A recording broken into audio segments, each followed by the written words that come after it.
आर्या अपने ख्यालों में ही खोई हुई थी कि रुथ ने उसकी ओर का दरवाज़ा खोलकर उसे बाहर निकलने को कहा। उसकी आवाज़ से वो अपने ख्यालों से बाहर आई। रुथ ने उसका हाथ पकड़ा, लेकिन आर्या ने छुड़ा लिया। आर्या ने उसे देखकर कहा, ये मत समझना कि मैं तुम्हारे साथ यहाँ इसलिए आ रही हूँ कि तुम्हारे साथ अपना रिश्ता आगे बढ़ाना है मुझे, बल्कि मैं सिर्फ दादी माँ के लिए आई हूँ। ये बोल वो चल देती है। रुथ को अच्छा नहीं लगता है, लेकिन वो जानता था कि आर्या के नाराज़गी की वजह वो खुद ही है। रुथ ने खुद से कहा, बहुत जल्द मैं तुम्हें मना लूँगा। जानता हूँ बहुत हर्ट हुई हो मेरी वजह से, लेकिन मैं ही सब ठीक की भी करूँगा। ये मेरा प्रॉमिस है तुमसे। ये बोल वो भी आगे बढ़ गया। दोनों एक एरिया में गए जहाँ पर कपल ड्रेस मिलती थी। यहाँ पर देश के बड़े बड़े से डिज़ाइनर की डिज़ाइन की हुई ड्रेस मिलती थी। रुद्र और आर्या जब अंदर आए तो मैनेजर ने उन्हें विश किया और उन्हें अंदर ले आया। रुद्र ने उन्हें कुछ ड्रेस दिखाने को कहा। उसके कहते ही एक अटेंडर ने एक से बढ़कर एक गाउन दिखा रही थी। आर्या उन्हें खुद पर लगा कर देख रही थी। उसकी नज़र मिरर में रुथ की परछाई नजर आई। उसने देखा कि जो गाउन उसने ले रखा है उसे देखकर रुथ ने अच्छे का इशारा किया तो आर्या ने उसे साइड कर दिया। रुथ जिस गाउन को पसंद करता आर्या उसे रिजेक्ट कर देती थी। रुथ ने यह समझ लिया और मुस्कुरा दिया। आर्या ने एक डार्क ग्रीन कलर का गाउन उठाया। वो उसकी गोरी स्किन पर बहुत फब रहा था, लेकिन जब आर्या की नज़र रुथ पर गई तो उसका मुंह फीका बन गया। आर्या ने एक मुस्कान दी और उस गाउन को फाइनल कर दिया। रुथ ने एक मिस्टीरियस मुस्कान दी और उसके साथ निकलकर बाहर की ओर आ गया। जैसे ही दोनों बाहर की ओर आए, उन्हें एक आदमी दिखा। उसने रुथ को कुछ ज्वेलरी बॉक्सेस दिए, जिन्हें रुथ ने ले लिया। आर्या ने उसे देखा। वो जानना चाहती थी कि उसमें क्या है, लेकिन उसने नहीं पूछा। कुछ देर में दोनों वापस आने को निकल गए। रुथ कार ड्राइव कर रहा था कि आर्या ने अचानक से उसे कार रोकने को कहा। रुथ ने कार रोककर कहा, क्या हुआ है? लेकिन जब वो बगल में देखता है तो आर्या वहाँ नहीं थी। रुथ तुरंत कार से बाहर आया और उसे ढूंढने लगा। उसने खुद से कहा, इसे कोई जादू आता है क्या जो ये गायब हो गई है? रुथ उसे ढूंढ ही रहा था कि उसे आर्या एक और गोलगप्पे खाती हुई दिखी। रुथ की आंखें उसे देखकर छोटी हो गई। रुथ ने कहा, ये लड़की इतनी अनहाइजीन चीज़ें कैसे खा लेती है? रुथ तुरंत उसके पास गया और कहा, ये क्या है? तुम ये क्या खा रही हो? ये कितना अनहाइजीन है। तुम्हें बीमार होना है ये सड़ी हुई चीज़ें खाकर। रुथ ने यह कहा कि उसे खुद पर घूरती हुई नज़रें महसूस हुई। जब उसने आसपास देखा तो सभी लोग जो वो खा रहे थे और वो गोलगप्पे वाला भी उसे घूर कर देख रहा था। रुथ ने आर्या को देखकर कहा, ये सब मुझे ऐसे क्यों घूर रहे हैं? मैंने ऐसे क्या कह दिया? उसने इतना ही बोला था कि आर्या ने उसके मुंह में एक गोलगप्पा डाल दिया। रुथ की आंखें पहले बंद हो गईं और अचानक से बड़ी बड़ी हो गईं। उसकी आंखों से पानी भी आने लगा था। रुथ को जोर जोर से खांसी आने लगी। आर्या ने उसे पास की टेबल पर बिठाया और उसे पानी दिया, लेकिन उसकी जलन अभी भी बंद नहीं हो रही थी। तो आर्या ने गोलगप्पे वाले से एक मीठी पापड़ी बनाने को कहा। आर्या ने उसे रुथ को खाने को कहा तो रुथ ने खांसते हुए कहा, तुम क्या मेरी जान लेना चाहती हो जो फिर ही खिला रही हो? आर्या ने कहा, अगर बचना चाहते हो तो जल्दी से खा लो। रुथ कहता, नहीं मैं नहीं खा रहा। उसने इतना ही कहा था कि आर्या ने फिर से उसके मुंह में गोलगप्पा डाल दिया। रुथ का चेहरा अचानक से ठीक हो गया। उसने आर्या की ओर देखा जो उसे ही घूर रही थी। रुथ ने अपने मुंह का गोलगप्पा खत्म किया और कहा, ये क्या है? कभी इतना स्पाइस, कभी इतना स्वीट। आर्या के पहले गोलगप्पे वाले ने कहा, किस दुनिया से आए हो भैया? इस दुनिया के तो नहीं लगते हो। रुथ ने कहा, हे तुम्हारा मतलब क्या है? मैं इसी दुनिया का हूँ। गोलगप्पे वाला, भैया अगर इस दुनिया के होते तो जानते कि ई का चीज़ है। अरे ऐसा कोई इंसान ही नहीं है जो ई गोलगप्पे को ना जानता हो। रुद ने कहा, क्या गोलगप्पे? वो आगे कुछ कहता उसके पहले ही आर्या बोल पड़ती, भैया आप इन्हें इग्नोर करो और मुझे खिलाओ। हाँ, थोड़ा और ज़्यादा तीखा देना, ओके? आर्या वहीं खड़ी होकर गोलगप्पे खाने लगी और रुद अपनी आंखें बड़ी बड़ी किए ही उसे देखने लगा। उसने खुद से कहा, मुझे तो ये लड़की इस दुनिया की नहीं लगती है। कोई इतना स्पाइस कैसे खा सकता है? अब रुद्र बाबू को कौन बताए कि लड़कियां तीखे गोलगप्पे की दीवानी होती हैं। थोड़ी देर बाद जब आर्या ने खा लिया तो उसने गोलगप्पे वाले को पैसा देना चाहा तो उसे याद आया कि वो तो अपना पर्स लाई ही नहीं है। उसने रुद्र को देखा और कहा, चलो पैसे दो। रुद्र कहता है, मैं क्यों दूँ? आर्या कहती, बहुत शौक है ना पति बनने का, तो दो आप पैसे। रुद्र ने हार मान ली और अपने पर्स से एक ब्लैक कार्ड निकाल कर उस गोलगप्पे वाले को पकड़ाया। वो बेचारा कभी रूथ को देखता तो कभी उस कार्ड को। आर्य ने कहा, यहाँ कार्ड नहीं चलता है, तुम्हारे पास कैश नहीं है क्या? रूथ ने कार्ड लिया और उसे 2000 की नोट दी निकाल कर दिया। उस आदमी ने फिर आर्या को देखा तो उसने अपना सर पीट लिया और कहा, एक काम करो भैया, आप रख लो, मैं बाद में आकर आपको पैसे दे दूंगी, अभी इसे रख लो। रूथ कहता है, अरे अगर कम है तो और ले लो, तुम बाद में क्यों दोगी? आर्य ने रूथ को देखकर कहा, मेरी गलती है, अब कभी भी तुम्हें ले करके नहीं आऊँगी, समझे? अब चलो। ये बोल वो वहाँ से चली गई। रूथ को कुछ समझ नहीं आया कि हुआ क्या है। वो भी उसके पीछे चला गया। वहीं आलिसा बाहर जा रही थी कि उसे दादी माँ की आवाज़ आई। जब वो उनकी ओर देखती है तो वो किसी से फ़ोन पर बात कर रही थी। आलिसा भी उनके पास जाकर चुप होकर सुनने लगी कि आखिर वो क्या कह रही हैं। लेकिन जब उसने उनकी बात सुनी तो उसका चेहरा गुस्से से काला हो गया। उसने खुद से कहा, ये बुढ़िया जो चाहती है मैं वो नहीं होने दूंगी, कभी भी नहीं। ये बोल वो वहाँ से चली जाती है। रूथ और आर्या जब वापस आए तो दोनों ही अपने कमरे में चले गए। रूथ ने आर्या से कहा कि उसे कल उसके साथ ऑफिस जाना है तो आर्या कहती है कि वो नहीं जाएगी। रूथ कहता है कि उसने कॉन्ट्रैक्ट साइन किया है और अब वो जॉब नहीं छोड़ सकती है। आर्या गुस्से से कहती, तुमने ये कॉन्ट्रैक्ट कब साइन करवाया? रूथ एक टेबल इस्तेमाल करके बाथरूम में चला जाता है। थोड़ी देर बाद रूथ और दादी माँ डिनर टेबल पर बैठकर डिनर कर रही थी। तभी वहाँ पर आर्या आती है। आर्या जाकर रूथ के बगल में बैठने को हो रही थी कि आलिसा जाकर वहाँ बैठ जाती है। आर्या कुछ नहीं कहती है और दूसरी ओर बैठ जाती है। रूथ आर्या को देख रहा था। उसने कहा तो कुछ नहीं, लेकिन उसे आलिसा की यह हरकत अच्छी नहीं लगी। दादी माँ ने आलिसा को देखकर कहा कि वो वहाँ बैठ सकती है क्योंकि रूथ के बगल में आर्या बैठेगी। आलिसा को ये बात अच्छी नहीं लगती है तो वो कहती है, दादी माँ, मैं तो हमेशा से ही रूथ के बगल में बैठती आई हूँ। इनफैक्ट रूथ ने तो आज तक मेरी जगह किसी को नहीं बैठने दिया। वो मेरे सिवा किसी को भी अपने पास तक नहीं आने देता है।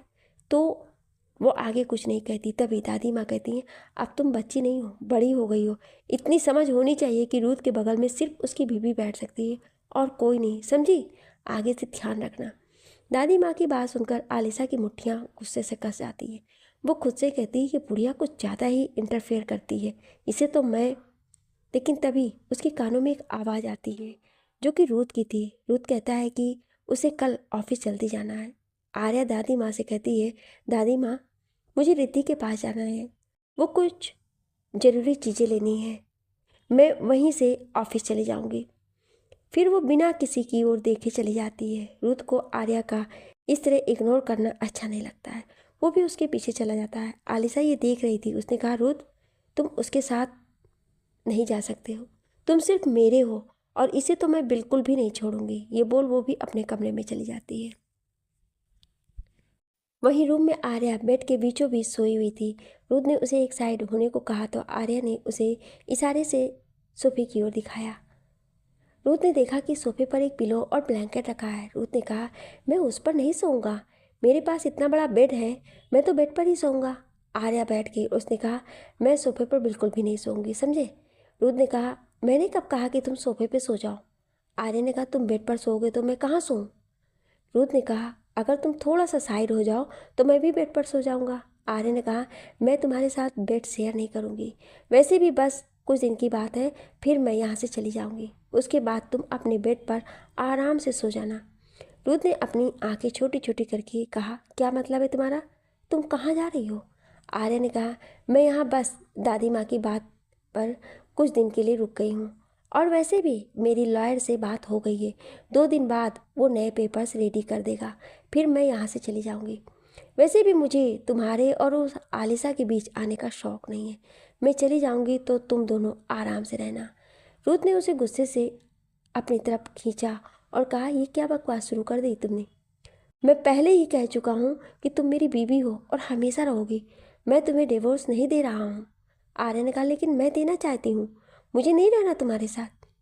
जिस इंसान ने मेरे कैरेक्टर पर सवाल खड़ा किया, मुझे जलील किया, यहाँ तक कि मेरी मम्मा के बारे में भी गलत कहा, मैं ऐसे इंसान के साथ नहीं रहूँगी। रूथ की पकड़ आर्या पर से ढीली हो गई थी। आर्या ने बेड छोड़ा और जाकर सोफे पर लेट गई। रूथ उसे देखता रहा। उसने खुद से ही कहा, मुझे लगा कि मैं तुम्हें मना लूँगा, लेकिन शायद ये इतना आसान नहीं होने वाला है। ये बोल वो काफ़ी देर तक आर्या को देखता रहा। उसने देखा कि आर्या सो चुकी है तो वो धीरे से गया और आर्या को अपनी गोद में उठाकर बेड पर ले आया। उसने बहुत धीरे से आर्या को बेड पर लिटाया और खुद भी उसे अपने बाहों में भरकर सो गया। वहीं आलिशा के कमरे में आलिशा ने कहा, अगर मैंने जल्दी ही कुछ नहीं किया तो ये बुढ़िया उस आर्या को रूथ की लाइफ में परमानेंट सेट कर देगी। पता नहीं ये रूथ को क्या हो गया है, वो कैसे इस लड़की के साथ रहने के लिए मान गया। मैं तुम्हें नहीं छोड़ूंगी आर्या, रुद्र सिर्फ मेरा है, सिर्फ और सिर्फ मेरा। आलिशा के पापा की डेथ रुद्र के दादाजी के साथ एक्सीडेंट में हो गई थी। रुद्र की दादी ने उसकी माँ को अपने यहाँ जॉब पर रख लिया। आलिशा उस वक्त सिर्फ 14 साल की थी जब वो पहली बार रुद्र के घर आई थी। उसने जब इस आलिशान घर को देखा तो उसके मन में लालच आ गया। दादी माँ ने उसकी पढ़ाई का खर्च उठाने का वादा किया था। दादी माँ ने रुद्र के स्कूल में ही उसका एडमिशन करवा दिया। वो रुद्र के साथ ही आने जाने लगी। धीरे धीरे उन दोनों की फ्रेंडशिप भी हो गई। आलिशा ने मन में जो लालच भरा था उसकी किसी को भी भनक नहीं थी। रुद्र उसे सिर्फ अपनी दादी की वजह से अपने फ्रेंड मानता था, क्योंकि वो भी जानता था कि उसके पिता की डेथ उसके दादाजी को बचाते हुए हो गई थी। वहीं आलिशा ने मन ही मन इस घर की रानी बनने का सपना देख रखा था और उसकी एकमात्र सीढ़ी था रुद्र। उसने रुद्र को हमेशा ये एहसास दिलवाया कि वो कितनी अच्छी है, लेकिन रुद्र अपनी लिमिट मेंटेन करके रखता था। आलिशा को जब उसकी शादी का पता चला तो वो अपनी स्टडी की वजह से ही नहीं आ पाई, या ये कहें कि उसे आने ही नहीं दिया गया। लेकिन जब रुद्र ने उसे शादी का सच बताया तो वो खुश हो गई और उसके डाइवोर्स का इंतज़ार करने लगी।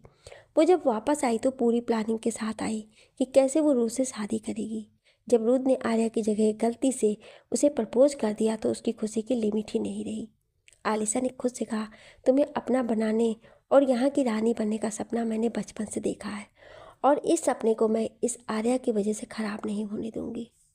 सुबह के समय जब आर्या की नींद खुली तो खुद को रुद्र की बाहों में देखकर वो हैरान हो गई। उसने एक बार खुद को देखा, फिर रुद्र को देखा। वो बाहों में समेटे, आंखें बंद किए गहरी नींद में सोया हुआ था। आर्या ने देखा कि रुद्र ने उसे ऐसे अपनी बाहों में पकड़ा है कि जैसे उसके छोड़ते ही वो भाग जाएगी। आर्या ने देखा कि सोते हुए वो बहुत ही मासूम लग रहा है। रुद्र को देखकर एक पल को आर्या खो गई। बेख्याली में ही उसका हाथ रुद्र के चेहरे की ओर बढ़ने लगा। वो उसके चेहरे को छू पाती उसके पहले ही उसे वो सब याद आ गया जो रुद्र ने कहा था। ये याद आते ही थोड़े समय पहले आर्या के चेहरे पर जो प्यार भरे भाव थे वो मिट गए। उसने खुद को रुद्र की पकड़ से छुड़ाया। उसके ऐसा करते ही रुद्र की नींद खुल गई। वो आर्या को देखकर कहता है, क्या हुआ? आर्या गुस्से से उसे घूरती हुई कहती है, तुम्हारी हिम्मत कैसी हुई मुझे बेड पर लाने की? और तो और तुम इतने बेशर्म हो कि मुझे अपनी बाहों में पकड़कर मेरे बगल में सो गए। तुम्हारी हिम्मत कैसी हुई? उसकी बात पर रुद्र ने झटके से उसे खुद के करीब खींचा, जिससे आर्या उसके सीने पर गिर गई। रुद्र ने उसे अपनी बाहों में जकड़ कर कहा, एक हस्बैंड को अपनी वाइफ को अपनी बाहों में लेने के लिए किसी की परमिशन की ज़रूरत नहीं, और रही बात बेशर्मी की तो वो हस्बैंड वाइफ के बीच होती ही नहीं है। माना कि हमारे बीच अभी है लेकिन जल्दी ही मिट जाएगी। ये बोल वो उसे अपनी आई विंग कर देता है। आर्या गुस्से से कहती, तुम अपने ख्वाब सजाओ जो कभी पूरे ही नहीं होने वाले हैं। रुद्र कहता है, मैं सिर्फ सपने नहीं देखता बल्कि उन्हें पूरा भी करता हूँ। आर्या उससे अलग होकर कहती है, जितना जल्दी हो सके इस गलतफहमी से बाहर आ जाओ। ये बोल वो बाथरूम में चली जाती है। उसके जाने के बाद रुद्र खुद से कहता है, तुम मेरी हो और हमेशा रहोगी। जानता हूँ तुम भी मुझसे प्यार करती हो, लेकिन अभी मुझसे नाराज़ हो। मेरी ही गलती है, लेकिन उसे मैं जल्द ही दूर कर दूंगा क्योंकि तुम सिर्फ मेरी हो। ये बोल वो स्माइल करता है और दूसरे बाथरूम में चला जाता है। कुछ देर बाद रुद्र जब नीचे आता है तो उसे आर्या नहीं दिखती है। वो दादी माँ से पूछता है तो वो बताती है कि वो रिद्धि के पास चली गई है, उसे कुछ काम है, वो वहीं से ऑफिस चली जाएगी। अपने कमरे से बाहर आती आलिशा ने जब ये सुना तो उसके चेहरे पर एक मुस्कान आ गई। वो रूथ के पास जाकर कहती, रूथ क्या तुम मुझे अपने साथ आज ऑफिस ले चलोगे? दादी माँ कहती, क्यों, तुम उसके ऑफिस क्यों जा रही हो? आलिशा के पहले रूथ कहता है, वो दादी आलिशा ने मेरा ऑफिस ज्वाइन किया है। फिर वो आलिशा से कहता है कि वो उसके साथ चल सकती है। रूथ की बात सुनकर आलिशा मन ही मन बहुत खुश होती है और रूथ के साथ चली जाती है। जब रुद्र ऑफिस के सामने कार रोकता है तो आलिशा की नज़र वहाँ पड़ती है जहाँ से ऑफिस के कुछ क्लाइंट्स जा रहे थे। वो रुद्र के साथ बढ़ ही रही थी कि उसे आर्या भी दिख गई थी जो अपनी स्कूटी से वो आई थी। उसे देखकर आलिशा ने गिरने का नाटक किया। रूथ ने उसे संभाल लिया। इसी के साथ ऑफिस के क्लर्क्स की नज़र उन पर गई। आर्या ने भी ये देख लिया, लेकिन उसने कोई रिएक्ट नहीं किया। हालांकि उसे बुरा लगा, लेकिन उसने कुछ नहीं कहा और वहाँ से वो अंदर चली गई। रूथ ने आलिशा को खड़ा किया और वहाँ से निकल गया। आलिशा ने एक जहरीली स्माइल की और ऑफिस में चली गई। जब वो ऑफिस में गई तो उसे आर्या एक टेबल पर बैठकर अपना काम करती हुई दिखी। उसे देखकर वो उसके सामने से निकलकर अपने टेबल पर गई और अपने कुछ फ्रेंड से बातें करने लगी। आलिशा ने 15 दिन पहले ऑफिस ज्वाइन किया था। यहाँ सभी को ये पता था कि आलिशा रूथ की होने वाली वाइफ है। उसने सभी को ये बताया था और आज उसने रूथ के करीब जाकर सभी को यही दिखाया कि वो सही कह रही थी। ऑफिस के सभी लोग उसे ग्रीट कर रहे थे, लेकिन आर्या ने ऐसा कुछ नहीं किया। एक लड़की जो आलिशा की चमची थी, वो आर्या के पास आकर कहती, हे आर्या, तुम्हें क्या इतने भी मैनर्स नहीं है कि बॉस की होने वाली वाइफ को कैसे रिस्पेक्ट देते हैं। आर्या ने एक नज़र उस लड़की को देखा, फिर अपने काम में लग गई। उस लड़की को ये बर्दाश्त नहीं हुआ और उसने आर्या के टेबल से पानी का गिलास उठाकर उसके मुंह पर मार दिया। अब तो आर्या को भी गुस्सा आ गया। उसने तुरंत उस लड़की को एक तमाचा जड़ दिया। अब तक सभी लोग वहां आ चुके थे। सभी लोग आर्या को ही बुरा बोल रहे थे। उन सभी की नज़रों में आर्या एक बॉर्डिनरी लड़की थी जो उनके बॉस की होने वाली वाइफ को रिस्पेक्ट नहीं देना चाहती थी। उन सभी की नज़रों में वो एक बदतमीज़ लड़की है। वो सभी उसे सुनाने में लगे थे। आलिशा वहाँ खड़ी मुस्कुरा रही थी। आखिर यही तो वो चाहती थी कि आर्या की इंसल्ट हो।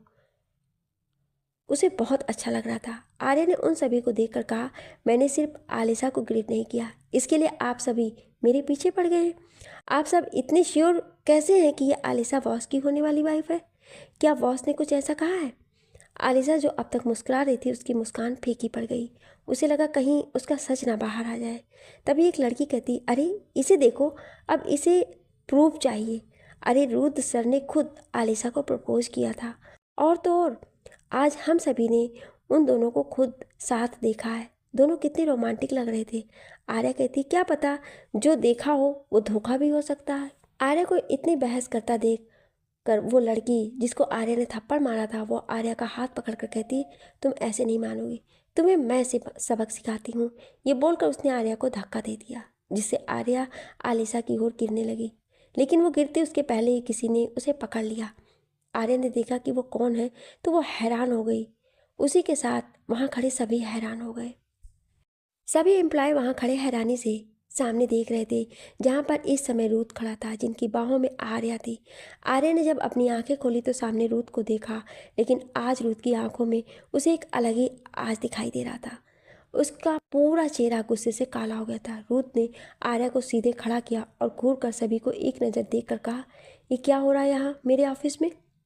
रूथ के ऐसे पूछने पर उसकी आवाज़ सुनकर वहाँ खड़े सभी लोग कांप गए। आर्या तो हैरानी से अभी भी रूथ को देख रही थी और आलिशा के पसीने छूटने लगे थे। आज रूथ जब से ऑफिस आया था तब से वो अपने केबिन में आर्या का वेट कर रहा था। वो इंतज़ार कर रहा था कि कब आर्या शेड्यूल सेट करे और उसे जाकर उसका शेड्यूल बताए। लेकिन जब टाइम ओवर हो गया और आर्या वहाँ नहीं पहुँची तो वो खुद ही बाहर आ गया। और बाहर आकर उसने देखा कि सभी लोग आर्या को घेर कर खड़े हैं और एक लड़की ने तो उसे धक्का भी दे दिया। रुद्र ये देखकर गुस्से से उसकी ओर बढ़ा और तुरंत आर्या को पकड़ लिया।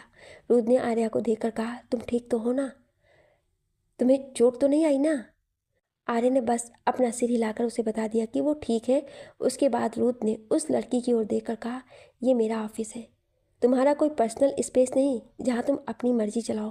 क्या हो रहा था यहाँ और तुमने धक्का क्यों दिया इसे? रुद्र की बात सुनकर एक बार के लिए वो लड़की जिसका नाम सुमन था वो कांप गई। सुमन ने पहले सोचा कि सर को जब पता चलेगा कि इस लड़की ने उनकी होने वाली वाइफ को रिस्पेक्ट किया है तो वो इस पर जरूर गुस्सा करेंगे। यही बात उसके अंदर कॉन्फिडेंस भर गई और उसने कहना शुरू किया, सर यह आर्या, इसको आए हुए अभी कुछ ही समय हुआ है, लेकिन ये सभी से बदतमीजी करती है और अपना काम भी सही से नहीं करती है। और आज तो इसने हद कर दी, इसने आपकी होने वाली वाइफ आलिशा मैम के साथ बदतमीजी की है।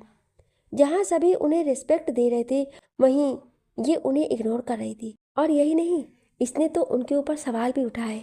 इन्होंने कहा कि वो कोई भी नहीं होती है, वो आपकी वाइफ नहीं है। और यही नहीं, वो तो उन्हें बुरा भी बोल रही थी, ये कह रही थी वो बहुत गलत लड़की है। रूथ की नज़रों में अच्छी बनने के लिए सुमन ने अपनी बातों में नमक मिर्च लगाकर उसे बताना शुरू किया।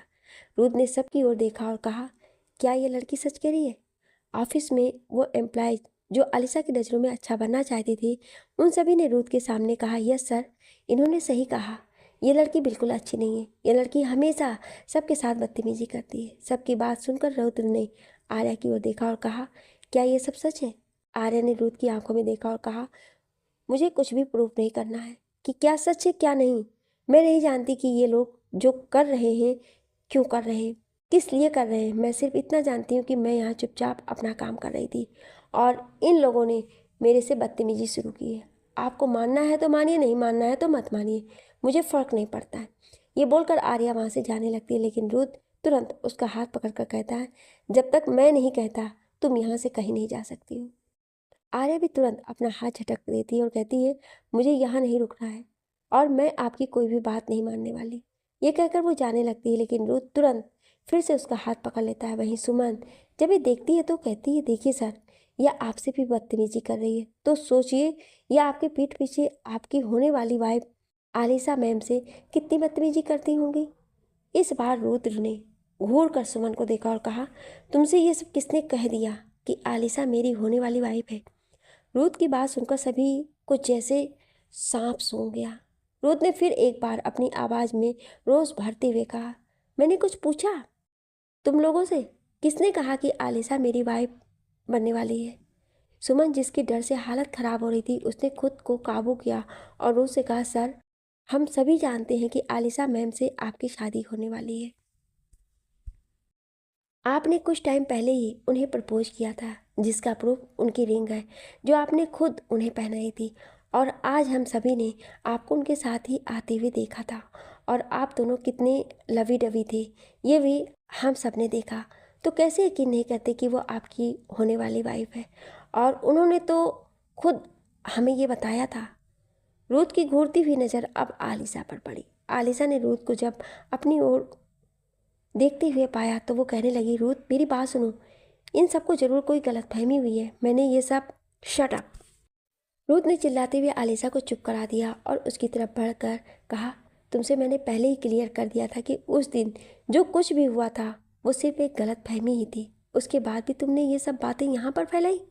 आलिशा ने कहा, नहीं रूथ, मैंने किसी को कुछ नहीं कहा, इन सबको ज़रूर कोई गलतफहमी हुई है। वो आलिशा आगे कुछ कहती तभी रूथ ने कहा, तो इन सबको प्रपोज वाली बात कहाँ से पता चल गई? आलिशा कुछ कहने के लिए अपना मुंह खोल ही रही थी कि लेकिन उसे कोई भी शब्द नहीं मिल रहे थे कि आखिर वो क्या कहे। रूथ ने सभी लोगों की ओर देखा और कहा, तुम सबको मैं एक बात क्लियर कर देता हूँ, आलिशा से मेरी कोई भी शादी नहीं होने वाली है और ना ही कभी होगी, क्योंकि मैं पहले से शादीशुदा हूँ और मेरी वाइफ है आर्या। आर्या रुद्र प्रताप राणावत, वही आर्या जिसके साथ अब तक आप लोग बदतमीजी करते आए हैं। रुद्र के मुंह से ये सब सुनकर कि आर्या उसकी वाइफ है और आलिशा से उसका कोई रिश्ता नहीं, ये सुनकर सब लोग हैरान हो गए। सभी लोगों ने जब आलिशा को देखा तो उसने अपना सर नीचे कर रखा था और जब आर्या की ओर देखा तो उसके चेहरे पर कोई भी एक्सप्रेशन नहीं थी। रुद्र ने उन सबको देखकर कहा, बिना कोई बात के इन्फॉर्मेशन लिए आप लोग किसी के साथ कोई बदतमीजी कैसे कर सकते हैं? तुम सब ने मेरी वाइफ के साथ बदतमीजी की है, इसलिए तुम सबको 6 महीने तक कोई भी बोनस नहीं दिया जाएगा और तो और आप लोगों को आज से एक्स्ट्रा काम करना पड़ेगा। एंड यू, सुमन की ओर देखकर, तुम्हें मैं आज ही फायर करता हूँ एंड आई मेक श्योर कि तुम्हें इसके बाद कहीं और जॉब ना मिले। रुद्र आगे बढ़ा और आलिशा के हाथों से वो रिंग निकाल कर आलिशा से कहा, आज के बाद मुझे कहीं से भी ये न्यूज़ नहीं मिलनी चाहिए कि तुमने अपने और मेरे रिश्ते की कोई झूठी बात फैलाई है, वरना मुझसे बुरा कोई नहीं होगा। रुद्र का ये डिसीजन सुनकर सभी डर गए। उसके बाद रुद्र ने सभी को वहाँ से जाने को कहा। जब सभी वहाँ से चले गए, सभी के जाने के बाद रुद्र ने आर्या का हाथ पकड़ा और उसे अपने केबिन में लेकर चला गया। सबके जाने के बाद आलिशा, जो अपना चेहरा अब तक झुका कर खड़ी थी, उसने अपना चेहरा उठाया। इस समय उसकी आंखें गुस्से से लाल और चेहरा और भी भयानक हो गया था। उसने अपने दांत को पीसते हुए कहा, आज तुम्हारी वजह से रुद्र ने मेरी सबके सामने बहुत बेइज्जती की है आर्या। इसकी कीमत तुम्हें बहुत बुरी चुकानी पड़ेगी। मैं तुम्हारी ज़िंदगी नरक ना बना दी तो मेरा नाम भी आलिशा नहीं। ये कहकर वो गुस्से से पैर पटकते हुए ऑफिस चली गई। कुछ देर में पूरे ऑफिस में ये बात फैल गई कि आर्या रुद्र प्रताप रावत की वाइफ और इस एम्पायर की मालकिन है। जहाँ जिन लोगों ने आर्या के साथ बदतमीजी की थी वो लोग डरे हुए थे, वहीं वो लोग जिन्हें आर्या पसंद थी वो लोग खुश थे, क्योंकि उन सभी में से किसी को भी आलिशा पसंद नहीं थी। आलिशा हमेशा उन सब पर रौब जमाती रहती थी और रुत के नाम से वो उन्हें डराती रहती थी। बहुत से एम्प्लॉयज़ ऐसे थे जिन्हें आलिशा बिल्कुल भी पसंद नहीं थी। आलिशा को सब रुत की होने वाली वाइफ के नाम से जानते थे, इसलिए उसके खिलाफ किसी को भी कोई कुछ कहने की हिम्मत नहीं थी। लेकिन आज जब सबके सामने रुत की असली वाइफ आ गई तो सभी खुश थे। जो नहीं खुश थे वो डरे हुए थे, क्योंकि उन्होंने आर्या के साथ कभी ना कोई बदतमीजी जरूर की थी। बहुत से एम्प्लॉयज़ आर्या की तारीफ कर रहे थे कि कोई इतना हम्बल कैसे हो सकता है कि अपने ही ऑफिस में एक नॉर्मल एम्प्लॉय की तरह काम कर सकता है और उसके अंदर बिल्कुल भी घमंड नहीं है। वो सभी से बहुत ही शालीनता से बात करती थी और कभी किसी पर ना तो रौब जमाया, ना ही किसी से उसने ऊंची आवाज़ में बात की थी, बल्कि उसके साथ लोग बदतमीजी करते थे तो भी वो किसी को कोई जवाब नहीं देती थी। आर्या का ये साइड जानकर सभी बहुत खुश होते हैं और ये भी खुश होते हैं कि उनकी लेडी बॉस कितनी अच्छी है। वहीं रूथ की केबिन में रूथ आर्या का हाथ पकड़कर अपने साथ अंदर लेकर आता है और उसे कहता है कि तुम आखिर करना क्या चाहती हो। आर्या ने रूथ को बराबर घूरते हुए कहा, मैं कहाँ कुछ करना चाहती हूँ, जो भी कर रहे थे वो आपकी आलिशा कर रही थी, मैं तो अपना चुपचाप काम कर रही थी। उसने ही उन एम्प्लॉयज़ को मेरे पास भेजा था कि मुझसे बदतमीजी कर सके वो लोग। रूथ कहता है, मैं इसके बारे में बात नहीं कर रहा, मैं इस बारे में बात कर रहा हूँ कि वो लोग तुम्हें ऐसे बदतमीजी कर रहे थे और तुमने उन्हें एक बार भी नहीं बताया कि आलिशा नहीं बल्कि तुम मेरी वाइफ हो। आर्या कहती है, मैं वाइफ हूँ लेकिन सिर्फ कुछ दिनों के लिए, उसके बाद तो आलिशा ही आपकी वाइफ होने वाली है ना, तो क्यों आपको इतनी प्रॉब्लम होने वाली है? आखिर क्यों आप यहाँ आकर सबको ये बात बता रहे थे कि मैं आपकी वाइफ हूँ? आर्या की बात सुनकर रुत गुस्से से उसकी बाहों को पकड़कर खुद के करीब लाया और उसे हिलाते हुए कहता है, तुम्हें एक बार में समझ में नहीं आता? मैंने कह दिया ना, मेरी वाइफ सिर्फ तुम हो और तुम्हारे अलावा कोई भी नहीं हो सकती है। तुम अपने दिमाग से ये डाइवोर्स वाली बात निकाल दो, क्योंकि मैं तुम्हें कभी डिवोर्स देने वाला नहीं। आर्या गुस्से से कहती, क्यों नहीं देना चाहते हैं आप मुझे डाइवोर्स? क्यों मेरे साथ रहना चाहते हैं? आखिर एक कैरेक्टरलेस लड़की जो एक गोल्ड डिगर भी है, जिसे सिर्फ आपके पैसों से प्यार है, जो आपकी दादी को बेवकूफ़ बनाकर आपसे शादी कर ली और आपके नाम से ना जाने कितने ही पैसे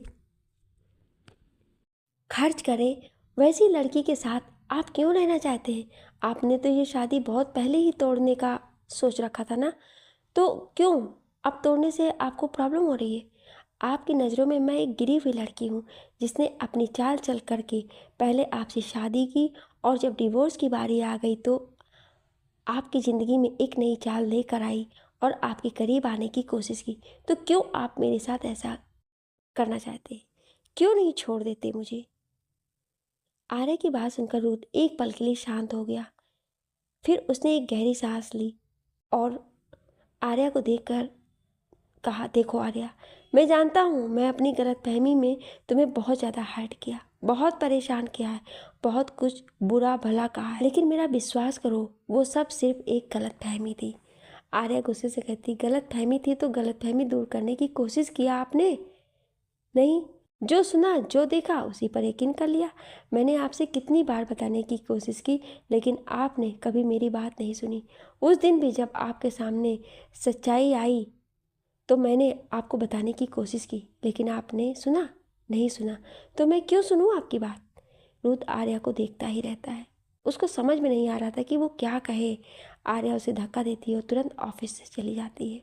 आर्या के जाने के बाद रुत गुस्से से ऑफिस को तहस नहस कर देता है। थोड़ी देर बाद जब रोनित रुत के ऑफिस में आता है तो उसके ऑफिस का हाल देखकर हैरान हो जाता है। रुत ग्लास वाल के पास खड़ा सिगरेट पर कस भरे जा रहा था। रोनित उसके पास आता है और उसे देखकर कहता है, ये क्या हाल बना रखा है तूने? रुत उसकी ओर देखता है और फिर ग्लास वाल की तरफ देखकर सिगरेट पीने लगता है। रोनित उसके हाथ से सिगरेट छीनकर फेंक देता है और कहता है, तुझे हुआ क्या है? रोनित की बात सुनकर रुत कहता है, मैं क्या करूं रोनित, बताना। मैं उसे किस तरह से यकीन दिलाऊं, मैं किस तरह से उसे यकीन दिलाऊं कि मैं उसे कितना प्यार करता हूं। नहीं होना चाहता हूँ उससे अलग, लेकिन वो तो पुरानी बातों को लेकर बैठी हुई है। उसने डिवोर्स की जीत पकड़ रखी है, तो उसे कैसे यकीन दिलाऊं कि उससे मैं बहुत प्यार करता हूँ, नहीं रह सकता उसके बिना। मेरे साथ हमेशा ऐसा क्यों होता है रोनित? क्यों मेरी ज़िंदगी में खुशियाँ नहीं हैं? माँ पापा मेरी ज़िंदगी से चले गए। एक दादी माँ है मेरी ज़िंदगी में, जिसे मैं बहुत प्यार करता हूँ। उसके बाद मेरी ज़िंदगी में आर्या आई, जो मेरी ज़िंदगी में सबसे खूबसूरत ख्वाब बन गई। लेकिन वो भी अब मुझसे दूर होती जा रही है। मैं क्या करूँ रोनित, बता मुझे। रोनित रूथ को देखकर कहता है, तूने उसे आज तक जो भी कहा, क्या उसके लिए तूने कभी उससे माफ़ी मांगी? क्या उसके लिए तेरे मन में जो भी गलतफहमी थी, उसको तूने कन्फेस करके उसे उन सब का सच जानने की कोशिश की? क्या तूने उसे ये यकीन दिलाने की कोशिश की थी वो तेरे लिए क्या मायने रखती है? रुत, तू नहीं जानता, लेकिन मैंने देखा है। आर्या को मैं जानता हूँ। मुझे सारी सच्चाई पता है कि आर्या ने आज तक क्या क्या झेला है और तेरी शादी के बाद क्या हुआ। रोहित की बात सुनकर रुत हैरानी से उसे देखने लगता है, तो उसे बताना शुरू करता है कि आखिर आर्या के साथ आज तक क्या क्या हुआ है और क्या वजह थी कि उसकी गलतफहमी इतनी बढ़ गई। रुत ने रोनित को देखकर कहा, क्या कहना चाहता है तू? उसकी बात पर रोनित कहता है, उसने बहुत कुछ सहा है। बहुत मुश्किल से उसने तुझ पर विश्वास किया था, लेकिन तेरे उस बिहेवियर ने उसे फिर से तोड़ दिया। तुझसे शादी करके तुझे क्या लगता है उसकी ज़िंदगी में खुशियाँ आई? नहीं, बिल्कुल भी नहीं। उसकी ज़िंदगी और नरक हो गई। जब उसके उस सौतेले परिवार को पता चला कि उसकी शादी किससे हुई है, उन सब ने उसका जीना और मुहाल कर दिया। फ्लैशबैक। जयंत राणा अपने परिवार के साथ घर वापस आते हैं, तो उन्हें एक मेड बताती है कि कोई औरत जो दिखने में बहुत अमीर लग रही थी, वो घर आई थी और आर्या से काफ़ी देर तक बातें की और वहाँ से चली गई। वो औरत काफ़ी प्यार से आर्या से बात कर रही थी। जयंत ने जब ये सुना तो उसका गुस्से से पारा हाई हो गया। उसने तुरंत गुस्से से आर्या को आवाज़ दी। आर्या जो काम कर रही थी वो भागते हुए सामने आई। आर्या को देखकर जयंत उसके पास गया और उसकी बाह को पकड़कर पूछता है, कौन आया था? आज किससे बात कर रही थी तू? आर्या जयंत से डर जाती है और कहती है, वो दादी आई थी। जयंत कहता है, कौन दादी? आर्या कहती, वो कह रही थी कि वो माँ को जानती हैं और वो उनसे ही मिलने आई थी। उन्होंने कहा कि माँ उन्हें बहुत मानती थी। जयंत ने जब सुना तो उसने खुद से ही कहा, कहीं ये मिसेज राणावत तो नहीं है ना? अगर ये वही है तो। इसके बाद वो आर्या को अंदर भेज देते हैं। रूबी अपने पिता के पास आकर कहती है, डैड, आपने उसे ऐसे ही छोड़ दिया ना? ना जाने किससे क्या कहती होगी। कहीं ये हमारे खिलाफ कुछ प्लान तो नहीं हो रहा है? अगर ऐसा हुआ तो कहीं हम मुसीबत में ना पड़ जाएं। रूबी की बात पर जयंत कहता है, नहीं, वो ऐसा कुछ नहीं करेगी, बल्कि अब मुझे एक रास्ता नज़र आने लगा है अपना बिजनेस सही करने का। ये बोल वो चले जाते हैं। रूबी को कुछ भी समझ नहीं आता कि वो भी चली जाती है। 2 दिन बाद आर्या घर से कहीं जा रही होती कि उसे रूबी रोक लेती है। रूबी को देखकर आर्या कहती है कि उसे कहीं ज़रूरी काम से जाना है। रूबी गुस्से से उसे पकड़कर हॉल में लेकर गिरा देती है और कहती है, डैड, इसके इतने पर निकल आए हैं कि ये दिन में ही अपने आशिक से मिलने जा रही है। उसकी बात पर आर्या रोते हुए कहती है, नहीं पापा, मैं किसी लड़के से मिलने नहीं जा रही हूँ। मैं तो वो दादी। आर्या के मुँह से दादी सुनकर जयंत कहता है, कौन दादी? आर्या कहती, वही दादी जो 2 दिन पहले मुझसे मिलने आई थी। उन्होंने आज मुझे मिलने बुलाया है। वहीं जा रही थी, मैं जल्दी ही आ जाऊँगी। आर्या की बात पर जयंत कहता है, ठीक है, जाओ। उसकी इजाज़त मिलते ही आर्या खुशी खुशी घर से निकल जाती है। उसके जाने के बाद रूबी कहती है, डैड, ये आपने क्या किया? उसकी बात पर जयंत कहता है, तू चिंता मत कर, मैं देखता हूँ। ये बोलकर वो भी आर्या के पीछे चले जाते हैं। यहाँ आर्या दादी माँ के बताए एड्रेस पर जब जाती है तो वहाँ उसे दादी अपनी गाड़ी में बैठी मिलती हैं। दादी आर्या को अपने साथ लेकर पहले एक शॉपिंग मॉल लेकर जाती हैं, जहाँ पर उन्होंने आर्या को बहुत से महंगी और ब्रांडेड ड्रेस और कुछ गहने भी दिलाए। आर्या को ये सब नहीं चाहिए था, लेकिन दादी माँ के इंसिप्ट पर वो ले लेती है। थोड़ी देर बाद आर्या दादी के साथ रेस्टोरेंट में बैठी थी, जहाँ दादी ने उसके लिए बहुत सारी डिशेस मंगवाई थी। आर्या वो सब देखकर खुश हो गई थी। फिर दादी माँ ने आर्या से कहा कि उनका एक पोता है, वो उसकी शादी आर्या से करवा कर उसे हमेशा के लिए अपने घर लाना चाहती हैं। आर्या ने जैसे ये सुना वो शॉक्ड हो गई। वो कुछ कहती तभी उसके पीछे से एक आवाज़ आती है, आर्या बेटा, तुम यहाँ? ये आवाज़ सुनकर डर जाती है क्योंकि ये आवाज़ जयंत की थी। जयंत को देखकर दादी माँ कहती है, तुम कौन हो? जयंत दादी माँ के पैर छूकर कहता है, मैं आर्या का पिता। दादी माँ कहती हैं, तुम यहाँ? उसकी बात पर जयंत कहता है, मैं यहाँ अपनी बच्ची को देखकर आ गया। मैंने आपकी बात सुन ली है। असल में मैं बहुत खुश हूँ। मेरे पास महिमा की यह आखिरी निशानी है। मैंने बहुत कोशिश की है कि इसे प्यार दे सकूँ, लेकिन अपनी दूसरी पत्नी और बेटी के आगे मेरी एक नहीं चली। लेकिन मैं चाहता हूँ कि आप मेरी बच्ची को वो प्यार दें। मुझे ये रिश्ता मंजूर है। दादी माँ के सामने जयंत ऐसे बिहेव कर रहा था जैसे वो एक मजबूर इंसान हो जो आर्या से बहुत प्यार करता है, लेकिन अपनी पत्नी और बच्ची के हाथों मजबूर है। उसकी ये एक्टिंग दादी माँ को असली लगी। उन्होंने जयंत और रुथ का रिश्ता तय कर दिया। घर आकर जब रूबी और उर्वशी को ये बात पता चली तो वो दोनों गुस्से से लाल हो गई। रूबी की जलन इतनी बढ़ गई थी कि वो आर्या को जान से मार देना चाहती थी, लेकिन जयंत ने दोनों को समझाया कि आर्या ही उनका मोहरा बनेगी, राणावत परिवार के दौलत को पाने का। जयंत की बात उन सभी के दिमाग में आ गई। रूबी की नज़र जब आर्या के कपड़ों और गहनों पर पड़ी तो वो उसे छीन कर ले गई। आर्या ने जब उन सबके मंसूबों को जाना तो उसने खुद से कहा कि वो इन लोगों के प्लान को सफल नहीं होने देगी। शादी के दिन आर्या ने कोर्ट जाने से मना कर दिया कि वो शादी नहीं करेगी। जयंत ने उसे गुस्से में इतना मारा कि वो अधमरी हो गई। उसने कोर्ट में ये कह दिया कि आर्या की तबीयत सही नहीं है, वो पेपर्स को घर भिजवा दे। उन लोगों ने आर्या को बहुत मारा था, जिसके डर से उसने पेपर्स को साइन कर दिए। जयंत ने उसे एक कमरे में बंद कर दिया था, जहां वो 2 से 3 दिन तक वैसे ही भूखी प्यासी तड़पती रही। एक दिन जब वो सभी घर पर नहीं थे तो एक मेड जो आर्या को बहुत मानती थी, उसने आर्या को खाना खिलाया और उसे दवा दी। आर्या ने उसकी हेल्प ली और वहाँ से रिद्धि के पास भाग गए। रिद्धि के पास आने के बाद उसे डर था कि वो लोग उसे परेशान करेंगे, इसलिए वो वहाँ से मुंबई निकल गई, जहाँ उसने पार्ट टाइम जॉब करके अपनी पढ़ाई पूरी की। रिद्धि से उसे ये पता चला कि जिससे उसकी शादी हुई है वो उससे डिवोर्स लेना चाहता है और वो डिवोर्स 3 साल बाद होगा। आर्या ने बहुत मुश्किल से अपनी पढ़ाई पूरी की और खुद को इतना मजबूत बनाया कि अब वो किसी से भी नहीं डरेगी और राणा फैमिली का डट कर सामना करेगी। जब उसने लौटने का फैसला किया तो तुझसे मिल गई। फ्लैशबैक इन। रुथ ने जब ये सुना तो उसकी आंखें भर आईं। उसे याद आया कि जब वो घर से बाहर आया था तो एक मेड उसे कुछ बताना चाहती थी, लेकिन वो इतने गुस्से में था कि उसने किसी की कोई बात ही नहीं सुनी और वहाँ से चला आया। आज उसे पछतावा हो रहा है कि अगर उसने उस मेड की बात सुन ली होती तो आर्या को इतना सब नहीं सहना पड़ता। रुद ने अपनी आंखें बंद की और एक गहरी सांस लेकर रोनित से कहा, क्या तू मेरी हेल्प करेगा? उसकी बात सुनकर रोनित कहता है, कैसी हेल्प? जो रुद्र कहता है उसे सुनकर रोनित के चेहरे पर एक मुस्कान आ जाती है। आर्या जब मेंशन में वापस आती है तो उसे दादी माँ बैठे दिखाई देती हैं। वो उनके पास जाकर उनसे उनकी तबीयत के बारे में पूछती है। दादी माँ आर्या को देखकर मुस्कुरा देती हैं और उसको अपने पास बैठाकर कहती हैं, अब जब तू आ गई है तो मैं तो ठीक हो ही जाऊंगी ना। उसकी बात पर आर्या मुस्कुरा देती है। दादी माँ आर्या को देखकर कहती हैं, मुझे माफ़ कर दे मेरी बच्ची। दादी माँ की बात सुनकर आर्या कहती है, अरे दादी, आप माफ़ी किस लिए मांग रही हैं? उनकी बात सुनकर दादी माँ कहती है, मुझे उस जयंत पर विश्वास नहीं करना चाहिए था।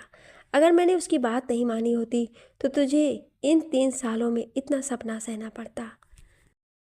उनकी बात सुनकर आर्या की आंखें नम हो जाती हैं। वो उनको देखकर कहती, नहीं दादी माँ, आप ऐसा मत कहिए। जो होना होता है वो तो होकर ही रहता है। आप या मैं कुछ नहीं कर सकते हैं। उसकी बात पर दादी माँ कहती, तू बिल्कुल महिमा की तरह ही बोलती है। तुझे देखती हूँ तो तुझे महिमा की याद आ जाती है। दादी माँ की बात सुनकर आर्या को भी अपनी माँ की याद आ जाती है। वो दोनों बातें ही कर रही थी कि रोनित घर में आता है। रोनित को अकेला देखकर दादी माँ पूछती है कि रुद्र क्यों नहीं आया? उनकी बात पर रोनित कहता है, वो दादी माँ, रुद्र आज अपने पर्सनल बिल आ गया है, वो कल तक आएगा। उसने किसी को भी डिस्टर्ब करने से मना कर दिया है। उसकी बात सुनकर दादी कहती है, ये लड़का भी ना जाने कब सुधरेगा। अरे इंसान जब परेशान होता है तो अपनों के बीच बैठकर बातें करता है ताकि उसकी परेशानी कम हो, लेकिन नहीं, इसे तो अकेले ही रहना है। आर्या भी उनकी बात सुन रही थी। तभी रोनित का फ़ोन बजता है। वो जैसे ही कॉल अटेंड करता है सामने वाले की बात सुनकर हैरान हो जाता है। उसे इस तरह से देखकर दादी माँ कहती, क्या हुआ बेटा? रोनित उन्हें देखकर कहता है, दादी माँ, रुद्र सीढ़ियों से नीचे गिर गया है, उसे बहुत चोट आई है। उसकी बात सुनकर आर्या एकदम से उठती है और उससे पूछती है, क्या हुआ है रूथ को? वो कैसे गिर गए? मुझे ले चलो उनके पास। दादी माँ भी जाने के लिए कहती हैं, लेकिन रोनित कहता है कि उनकी तबीयत ठीक नहीं है, उनका जाना सही नहीं होगा। दादी माँ जिद करने लगती हैं तो रोनित उन्हें कुछ इशारा करता है और आर्या के साथ चला जाता है। पूरे रास्ते आर्या बहुत परेशान होती है, उसकी आंखें भी नम थी। भले ही वो रुथ से कितनी भी नाराज़ हो, लेकिन उसके दिल में उसके लिए प्यार तो था ही। आज वो प्यार उसकी नाराज़गी पर भारी पड़ गया था। रोनित जल्दी से उसे बिला लेकर पहुंचता है। जैसे ही आर्या अंदर जाने लगती है, रोनित वहीं खड़ा देखकर कहता है, तुम अंदर क्यों नहीं आ रही हो? रोनित कहता है, तुम चलो, मैं डॉक्टर को लेकर आता हूँ। आर्या भी अंदर चली जाती है, लेकिन जैसे ही वो अंदर जाती है, अंदर चारों ओर अंधेरा ही अंधेरा होता है, जिसे देखकर आर्या कहती है, रुथ, रुथ, रुथ कहाँ हो आप? लेकिन कोई आवाज़ नहीं आती। अचानक से एक जगह पर लाइट पड़ती है। जब आर्या की नज़र वहाँ पड़ती है तो सामने का नज़ारा देखकर शॉक हो जाती है। सामने बहुत बड़ा सा बोर्ड बना था जिस पर लिखा था सॉरी। वो कुछ कहती तभी उसके कानों में एक आवाज़ आती है, मेरी हर खुशी तेरी है और तेरा हर गम मेरा, माफ़ कर दे जाना, दिल ना तोड़ेंगे दोबारा तेरा। उसे सुनकर आर्या कहती, रूथ कहाँ हैं आप? फिर उसके कानों में एक आवाज़ आती, गलती हुई मान हमने लिया, गलती हम हैं जान, हमने लिया, अब ना करेंगे कुछ ऐसा जो बुरा लगे आपको, अब ये दिल में ठान हमने लिया है। आर्या चारों ओर देख रही थी, लेकिन उस सॉरी के अलावा कहीं भी रोशनी नहीं दिखती है। वो कहती है, रूथ प्लीज़ सामने आइए। उसकी ये कहती है कि स्पॉटलाइट आर्या पर गिरी। उसी के साथ उसके कानों में एक आवाज़ सुनाई दी जो रूथ की थी, उसके लिए गा रहा था। आर्या बस एक जगह पर खड़ी उसके गाए हुए गाने को सुन रही थी। तेरी आंखों की झलक देखे एक जमाना हुआ। आर्या महसूस कर सकती थी कि रूथ उसी के आसपास है, क्योंकि उसकी आवाज़ उसे बहुत पास से सुनाई दे रही थी। रूथ का गाना सुनते ही आर्या की आंखों में नमी आ गई, जो उसके गालों पर बह निकली। आर्या ने अपनी आंखें बंद कर रखी थी। तभी उसे एहसास होता है कि किसी ने उसके चेहरे को छुआ है। वो जब अपनी आंखें खोलती है तो उसे रूथ दिखता है, जो उसके आंसुओं को पोंछ रहा था। रूथ ने नाम में सिर हिलाया और आगे का गाना गाने लगा। जैसे ही गाना खत्म हुआ, चारों ओर लाइट जल गई। आर्यन ने देखा कि चारों ओर बहुत ही खूबसूरती से सजा था। उसने देखा कि बहुत से टेडी रखे हैं जिन्होंने सॉरी बोर्ड पकड़ रखा है। आर्या उन सभी को देख ही रही थी कि उसने देखा कि रूथ अपने घुटनों के बल बैठा हुआ अपने कान पकड़े हुए है। ये देखकर वो जल्दी से उसके सामने बैठ गई और उसका हाथ छुड़ाकर उसके गले लग गई। रूथ ने उसे अपनी बाहों में समा लिया। आर्या को रोना बढ़ गया। रुत उसे अपनी बाहों में संभाले उसके आंसुओं को बहने दे रहा था। तभी उसने धीरे से कहा, क्या इतना बुरा गाता हूँ मैं कि तुम इतना रो रही हो? उसकी बात सुनकर आर्या उससे अलग हुई और उसके सीने पर मारने लगी। रुत कहता, अरे क्या हुआ, मार क्यों रही हो? आर्या उसके कॉलर को पकड़कर कहती, आइंदा फिर कभी ऐसा किया तो माफ़ नहीं करूँगी और बहुत मारूंगी, जान ले लूँगी तुम्हारी, समझे? रुत उसे देखकर कहता, मतलब मुझे माफ़ी मिल गई। उसकी बात पर आर्या ने कुछ ऐसा किया कि रुत शॉक्ड हो गया। जयंत के घर में जयंत परेशान सा बैठा हुआ था। उसकी समझ में नहीं आ रहा था कि वो क्या करे। आर्या उसके हाथों से निकल गई थी। उसे बस अब ये चिंता थी कि अगर रुत ने इन्वेस्टिगेशन की तो उसका राज बाहर ना आ जाए। अगर ऐसा हुआ तो उसके साथ वो क्या करेगा वो सोच भी नहीं सकता है। और अगर महिमा की असली विल सामने आ गई तो उसके हाथों से सब कुछ निकल जाएगा। वो परेशान सा बैठा था कि रूबी ने उससे कुछ कहा जिसे सुनकर वो खुश हो गया। दोनों ने एक दूसरे को देखकर डेविल स्माइल की और अपने प्लान में लग गए। आखिर क्या प्लान बना रहे हैं ये दोनों, और ऐसा क्या किया है आर्या ने कि रुत हैरान हो गया है? जानने के लिए सुनिए अगले भाग में। Thank you.